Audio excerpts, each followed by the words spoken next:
Hi everyone, welcome back to my channel. I'm Shamira Benson, one part of Team Benson, and on this chilly desert winter day, we are going to talk about how I grow a year's supply of greens in my small space desert garden. Okay guys, so when I'm saying year supply of greens, I had a southern mother, so I mean like collard greens and like making like southern greens. But I do grow a year supply of different types of greens, which we will talk about that as one of the tips. But I'm going to be talking about collard greens for this video's purposes. But like I said, other tips later on. Now, I look at greens as how many does my family need in the year. So one of the things that I do is I try to grow enough to preserve a certain amount. I cook collard greens for my family of 2, which actually feeds 4 once I make them, as a gallon size bag. Actually, I think it's a 1.5 gallon size bag that I put in the freezer. Now, that means that I need to have collard greens about once a month. I need 11 bags just because there's at least 1 month in there that we can just eat them fresh out of the garden.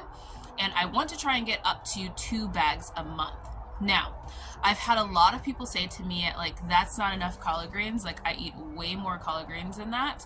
And to that, I say, well, that might be what your body needs. Now, that isn't what our bodies needs because we eat a different type of diet.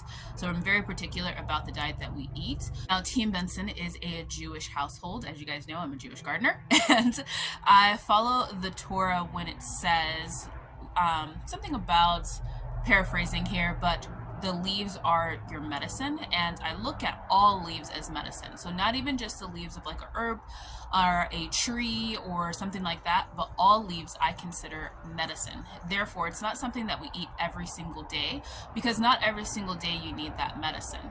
Now, when you look at what greens do, like collard greens for instance, they are very high in vitamin K, magnesium, vitamin C, all these different things. So you kind of need those things at certain times, but you don't need them all the time, which is why when, I don't know if it's like everybody's family, but everybody would say, oh my God, you ate too many greens, now that's gonna make you poop. Well, there's a lot of magnesium in greens. So at times where our bodies are higher prone to like constipation or different things like that, then we make a pot of greens and it solves that problem. Or if you are sick and you need some extra vitamin C or vitamin K, you eat a pot of greens and it kind of solves that problem. But it's like if you are eating them regularly, then it's too much of a good thing. So we space them out. Thus, we only need a bag to 2 bags a month of greens. So now that we have that explanation, let's talk about how I grow a year's supply of them. First thing is the type of green that I have. Now I'm going to take you over to my green bed so that you can see what types that I grow. I grow 3 types that I use for my country green mix. So I grow collard greens, I also grow mustard greens, and then I grow dinosaur kale. Now, yes, I do love things like turnip greens and stuff like that, and regular kale like dwarf kale, sometimes I grow that. But these greens I find are the best for my climate to reduce the amount of insects. Now, when I say that, I mean that I can plant them early enough to where they don't get like overran by insects. Yes, I do things like I cover them so that then they're netted to keep out some of those moths. But then also during this time, they can handle our cold weather just fine, and there's no bugs. There's no bugs in my garden, no cabbage loopers, there's no moths because it's too cold. So I'm able to really grow them and really get a lot out of them at the peak time, which is like January or December, January, February, and March. And then come like April is when it starts to warm up and then we start to get those moths back. But for a long period of time, I don't have any moths or anything to worry about competing, eating the greens that I'm trying to grow in order to have my year supply. So it all depends on the type of greens that you like too. Every now and then I will plant like a turnip green because I do like the turnip bottoms with my greens, but the greens are like a nightmare. So I try not to plant them in the same bed that I have my regular collards, because for some reason they just attract bugs. The other thing I don't grow are the red types of greens, like your red mustards, stuff like that, because for some odd reason, red greens are like a magnet for bugs in my garden. I don't know why, I don't know, but literally they'll be covered in aphids. They're the first to be covered in aphids, the first to attract cabbage loopers, all those different things. I do grow colors in my garden like Swiss chard and rainbow chard and stuff like that, but red like kale, red cabbage, red like mustard greens, all are like attacked so soon in my garden. The next tip is I harvest often. I don't wait until my greens get super huge. I find that one, they are tough when they're super huge, and two, they'll grow more leaves if you keep cutting them because they are a cut and come again plant. So you can get way more collard greens, way more kale, all of that if you just keep cutting it. So we're going to go through and we're going to harvest all of our greens. Now I have green, I'm going to cut these all the way down to their top little crown. So this little crown of leaves right here, I'm going to leave. And I'm going to do that starting when they're really young, because as you can see, these very bottom ones look a little rough, but these other ones don't. Like that looks perfectly fine. So if you get these greens when they're young and they're just now starting to grow, then you're getting more out of the plant, because as you can see, these ones will always get eaten by something because they're lowest to the ground and they're really not needed for the plant. Same thing with the kale. I'm going to go ahead and I'm going to harvest all of these leaves, and as you can see, my leaves don't have any type of damage or anything like that to them because I'm harvesting them at a young age. Now I have greens here, I have some greens there. Excuse my mess. We have cloth because soon it'll be cold again. And then we have greens up here. We have some greens over here in this bed. And we have some greens down here in the pots. So we have greens everywhere. All right, let's harvest them.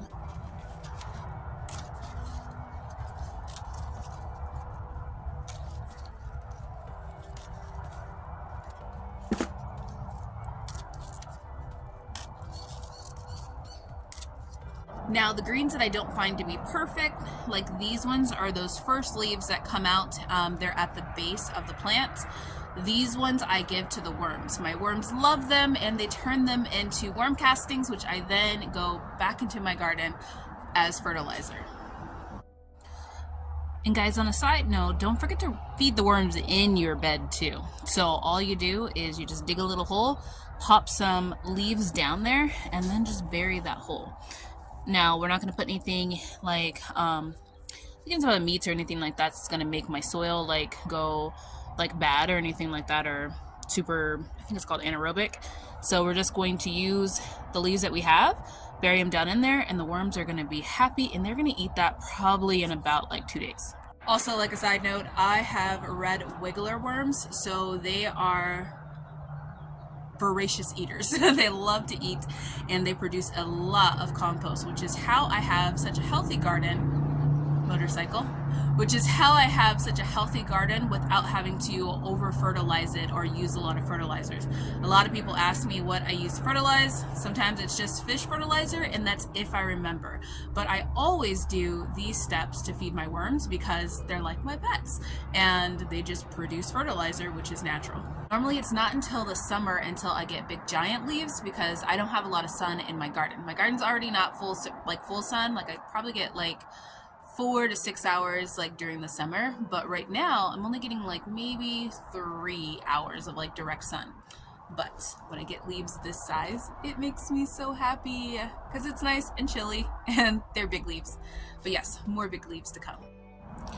So guys, one of my other tips is that I like to grow my greens in waves. So I started with these ones, which are my older ones, and they are bigger than these ones. So what that did is it allowed these ones to grow. I cut them all the way back to the crowns.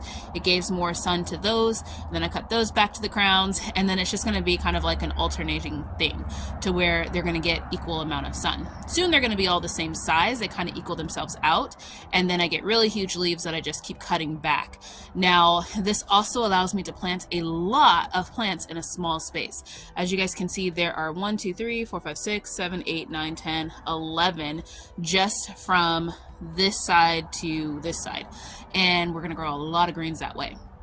Now, with that said, when I get to the third cutting, so the third harvest of my first round of greens, then I add compost. And as you can see, the layer of soil kind of lowers, and that is because I have the red wiggler worms. So the compost, which is, excuse me, pile of mess, which is my worm compost from the Arizona worm farm, it is going to just really feed the soil. Now, I don't worry about adding worm castings or anything like that because right now my worms are active. It's a little bit cooler, so it's not as hot, and I am feeding them. So I'm feeding them in there by putting like little green leaves down in there, sometimes some orange peels down in there, and it's really making them active, which makes them poop a lot. So I don't have to worry about topping with worm castings or anything like that. I'm just adding some compost, which is also going to give the worms more food, and it's going to give the soil more nutrients. So don't forget to do that. Now, the goal here, guys, is not to bury the leaves or the stems. It's just to sprinkle it around the plants. You're just adding more nutrients to your soil. Now, this isn't going to, like I said, it's not like a tomato plant that if you bury it, it's going to add more roots or add more stems or anything like that. This is just simply as you're watering, it's going to add more nutrients to your plants and give them more like nitrogen and stuff like that to grow bigger, better leaves. Now guys, some of the other ways that I fertilize my garden is with fish fertilizer. I like to use this one, and all I do is I just fertilize maybe like once a month, sometimes twice a month, depending on how the garden is growing. This just adds like some extra nitrogen, but using the compost I find is like my best solution, and it helps a lot, and it keeps the flies down because this will make it'll just give you like a Jumanji level of flies. Now, when I'm building the bed too, if you guys remember that video of me building the bed and preparing to plant any of these plants, I also put garden thyme down in the soil, sometimes some bone meal. Well, I always put bone meal, sometimes a little bit of blood meal, and I bury things in there. Like while there's nothing in there, I'm always burying something in there, whether it's food scraps, whether it's like a fish head, like anything. Like I chop up really small, bury it down in there, and while there's nothing in there, I just let the worms eat. And so that makes it to where I don't really have to add a lot of worm castings, because by the time I plant in there, there is a nice level of worm castings in there. Also, I use steer manure too. So that's just a little extra things of what I do to the garden before I plant things even in the bed. Okay, so I grew this amount for my worms. I'm gonna feed my worms, and don't worry, my worms aren't gonna starve. I do have other leaves that I'm going to feed them in a different video. And then I grew this batch for us. So many greens. I'm excited about this. Now, some of these greens are smaller because some of my green plants, this is the first cutting off of them. So they're just going to get bigger and bigger and bigger. And I didn't waste any of these small leaves because I cut them early. So I hope that this video was helpful for you guys. I hope that you are growing all of your greens. If you want to see how many more bags this gives me, make sure you watch my shorts, because I am putting up a short after every cutting to show how many bags I'm on. I think currently I just started it because our first wave of greens we had for Thanksgiving. So I just started the freezing part of it, and we are up to, I want to say 1.5 bags or 2.5 bags. I think it's 2.5 bags. Somewhere around there. I will let you know in the short coming up, so make sure you guys don't miss it. It'll probably be out tomorrow or the next day. But until next time, grow yourselves a garden, because even a small space can provide you with tons of food. And don't forget to like, share, and subscribe. Bye, guys.